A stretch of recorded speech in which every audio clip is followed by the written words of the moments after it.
Përshëndetje të nderuar zonja dhe zotrinj, ja ku po ritakojmë sërish së bashku me mua Tirona Lilin për të ndarë rrëfimin e jetës, rrëfimin të radhës. Sot pranë jush do të vi me një letër që në fakt mua më ka tronditur, por që kur bëra emisionin me këto gjëra, unë besoj tashmë që ekzistojnë këto fenomene dhe që janë fenomene të vërteta. Letra që më kam britur nga një jetime. Ajo është martuar, ne kemi besuar që njeriu kur martohet edhe gjen qetësin, por siç duket i natet edhe mlefet, urrejtja këtë vajzë të bekuar po e ndjek në jetën e saj dhe kjo po kalon një traumë të papar. Historia që do të ndaj unë, thot, është një histori që ka mbajtur të mbyllur për vite me radhë. Unë do kisha dashur që ta dëgjoni deri në fund, se pa e dëgjuar nuk e kuptoni dot se çfarë është, edhe të jepni mendimin dhe komentin tuaj, do të thënë rreth kësaj ngjarje edhe për t'i ndihmuar vajzës shqiptare. Sot po flas sepse nuk kam forcën të mbaj e vetme këtë dhimbje. Ndoshta dikush do të më besoj dhe ndoshta dikush do të më kuptoj pse sytë e mi nuk qeshin më. Kam mbetur jetime që në moshën në 7 vjeçe. Babai më vdiq në një aksident në Itali. Mami nuk e përballoi dot dhimbjen. U sëmur rënd dhe pas 2 vitesh, edhe ajo fatkeqësisht iku nga kjo botë. Më lanë të vetme, në një shtëpi ku askush nuk më donte fare.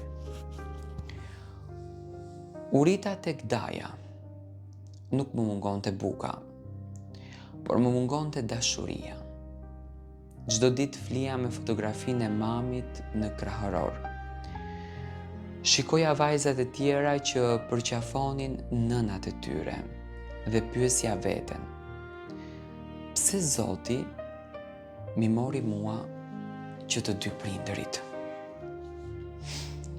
Që e vogël mësova të heshtë, të mos të qaja para njerëzve, të mos kërkoja asnjë gjë.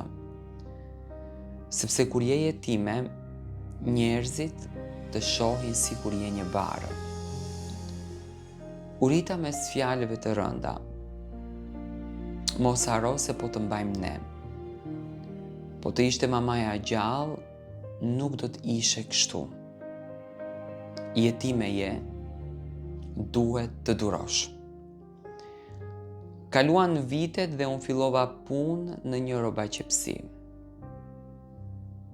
Aty e njoha burrin tim. Ishte i vetmi njeri që më pyeti ndonjëherë, a je mirë? Kur më buzëqeshi për herë të parë, ndjeva sikur pas shumë vitesh dikush më pas si njeri, jo si fatkeqësi. U dashuruam. Ai më premtoi se nuk do të më linte kurrë të vetme, dhe unë e besova, sepse zemra ime kishte uri për dashuri. Por nuk e dija se pas martesës do të fillonte feri im. Ditën që shkela në shtëpinë e tij, Vjera më pa nga koka te këmbët edhe më tha: "Kjo vajzë sjell ters. Syt i ka të rënd." Imagjinoni çfarë i ka thënë Vjera. Mbeta pa fjalë. Mendova se ndoshta ishte ndonjë nervoz. Por ajo grua nuk më pranoi, thot kur. Çdo ditë më fyente, më zgjonte në mëngjes, më detyronte të pastroja të gjithë shtëpinë. Nëse bëja një gabim të vogël, më thoshte ti e pa nën. Se din se çfarë është edukata. Fjalët e saj më coptonin shpirtin, por unë vet e duroja. E duroja sepse unë e doja burrin tim. Burri im në fillim më mbronte, por me kalimin e kohës, ai filloi që të ndryshon. Filloi që të më fliste ftohtë, të bërtiste pa asnjë arsye, të më shikonte me dyshim. Dhe aty fillova të kuptoj se diçka në këtë mes nuk ishte normale. Netëve nuk flija dot, dëgjoja hapa në korridor, Hapja derën dhe nuk ishte njeri. Gjeja flokë të lidhura me petë të kuq poshtë jastëkut.